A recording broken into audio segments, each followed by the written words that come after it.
The sound of crying echoed through the hospital corridor before anyone even saw what had happened. A heavily pregnant woman, clutching her stomach and gasping for air, staggered backward as another woman in a royal blue dress yanked her hair with a furious scream.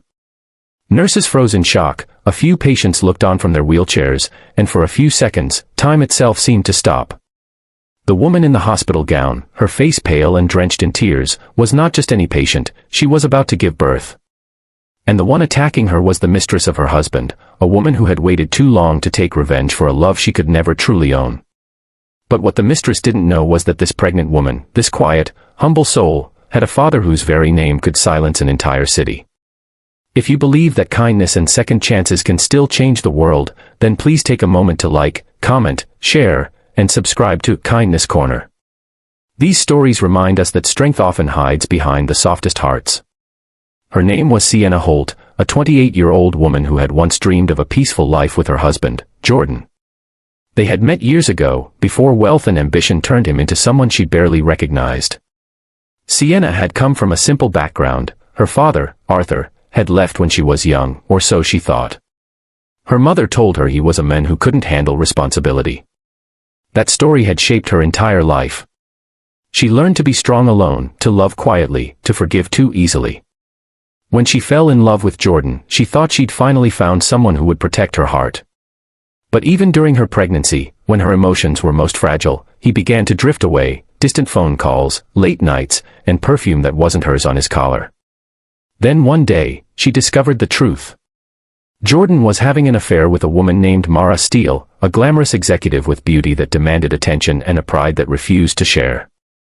Mara had everything Sienna didn't, the looks, the connections, and the arrogance of someone who believed money meant power. When Sienna confronted Jordan, he didn't deny it.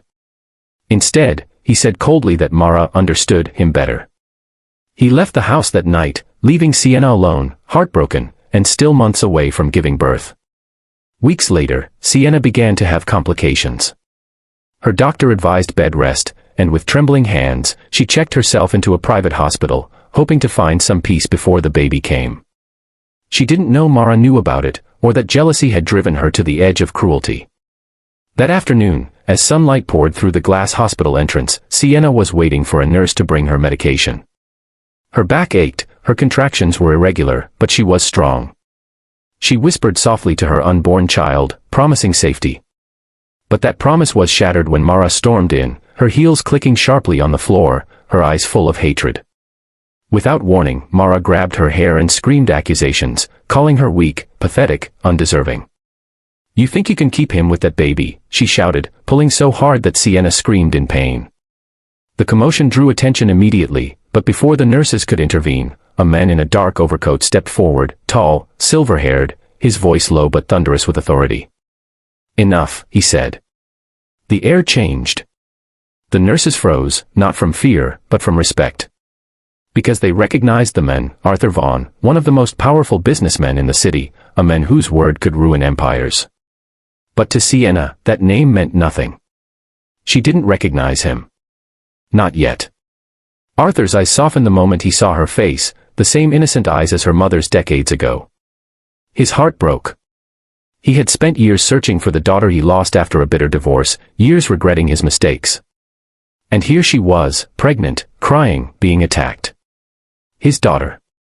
The one he had failed to protect. He moved closer and took Sienna's trembling hand as hospital staff pulled Mara away. "No one," Arthur said coldly, his voice echoing through the hall, "touches my family again." Mara turned, laughing bitterly, still unaware of who she had crossed. "Your family," she spat. This poor, pitiful woman. But when she looked around and saw the hospital director bowing his head, the security guards stepping aside, and even the nurses standing at attention, her smile faded. Arthur nodded to his assistant, who whispered something into a phone. Within minutes, reporters and cameras began to gather outside. By the time the police arrived, Mara was in handcuffs, her reputation already dissolving in real time as Arthur's legal team began their work. Jordan showed up soon after, sweating, panicked, trying to plead. But Arthur didn't even look at him. He walked straight to Sienna, gently touching her shoulder. "You're safe now," he said softly. She looked up at him through tears, confused but comforted. Then, when the doctor arrived to rush her to the delivery room, Arthur whispered, "I'll be right here, sweetheart. I promise." That night, as rain fell outside and the city lights blurred against the hospital windows, Sienna gave birth to a healthy baby boy. She held him in her arms and cried quietly, not just from pain, but from the peace she hadn't felt in years. When Arthur came in later, he stood silently by the door, watching her rock the newborn. Finally, she looked up and asked the question that had been trembling on her lips all night. "Who are you?" Arthur smiled sadly. "Someone who should have never left. Someone who's proud of you, Sienna." It took her a moment, but when she saw the resemblance in his eyes, her tears flowed again. She wasn't alone anymore. Weeks later, news spread like wildfire. Mara Steele had been banned from every major company partnership after assaulting the daughter of Arthur Vaughan. Jordan's career was ruined, and his reputation collapsed overnight. But Sienna. She became the quiet strength behind a powerful man's change. Arthur had given her and her baby a new life, not through money, but through love. He moved her into a peaceful home, surrounded by gardens and warmth, and promised that this time, he would never disappear. And every evening, when she looked at her son sleeping, she whispered the same words, "You are loved. You are safe.